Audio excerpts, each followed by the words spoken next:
Now we come to the 92nd Psalm, and when we come to this psalm, we find it has an inscription here, a psalm or song for the Sabbath day. And we find here this is a time of praise, and it naturally follows that messianic psalm. But you find out when you come here for a time of praise and worship and adoration, that's what the Sabbath was given for. But wait just a minute.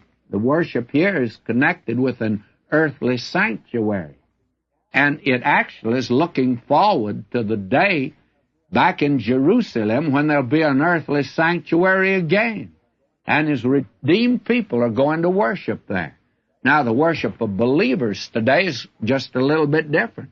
The time has now come when true worshipers worship God neither in the mountain of Samaria or yonder in Jerusalem. We are today to worship the Father and the Son in spirit and in truth. We are made into a kingdom of priests unto God to serve Him, not in an earthly sanctuary, but to worship Him in spirit and in truth. And so it opens on this glorious note. It is a good thing to give thanks unto the Lord. You want to do a good thing today? Do your good turn? All right, give thanks unto the Lord right now. Wherever you are, just give thanks to the Lord. And sing praises unto Thy name, O Most High, to show forth Thy loving kindness in the morning and Thy faithfulness every night. You can thank Him in the morning. I always thank Him in the morning. I must confess I forget sometimes at night. But in the morning, I always thank Him for a new day, His loving kindness that's brought me to a new day. But when you go to bed at night, the thing that you can thank Him for is His faithfulness. He brought you through the day. And I think it's quite an undertaking to bring Vernon McGee through any day. It's wonderful to have a God that will do that.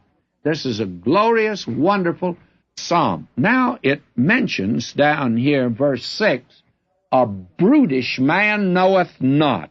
Or, the New Schofield puts it, a stupid man knoweth not. Neither doth a fool understand this. That's all right. I think that's very good. And in this psalm of praise, which I think is a millennial psalm, and it looks forward to the future, time of worshiping again on the Sabbath day. I don't worship on the Sabbath day. I worship on the first day of the week. My Lord was dead on the Sabbath day, but He came back from the dead on the first day of the week, and we remember that. Now, will you notice that we have here the Most High? That's a millennial name for God, by the way. And this is a great millennial psalm that we're in. Now it looks back in retrospect to earthly conditions. When? Well, to man down here, the man we saw in the 90th psalm. Man is brutish. Scripture says he doesn't walk upright. He thinks he does, but doesn't. And he doesn't walk and look up to God. He looks down and he grovels in the filth of sin. He's a fool. He lacks good sense. He cannot understand because God says the foolish heart is darkened. And this brutish man, he denies God. And he lives like a brute. He lives like an animal. Lives like a pig, by the way. Many live just like that. As if God does not exist. Just eat and grunt and sleep and rest and work, and that's it. That's life for them. What a beautiful picture, though, that we have brought before us when we get to verse 11. Mine eyes shall witness as to mine enemies. Mine heart shall hear about the wicked that rise up against me. The righteous shall flourish like the palm tree. Well, now that's interesting. He shall grow like a cedar of Lebanon.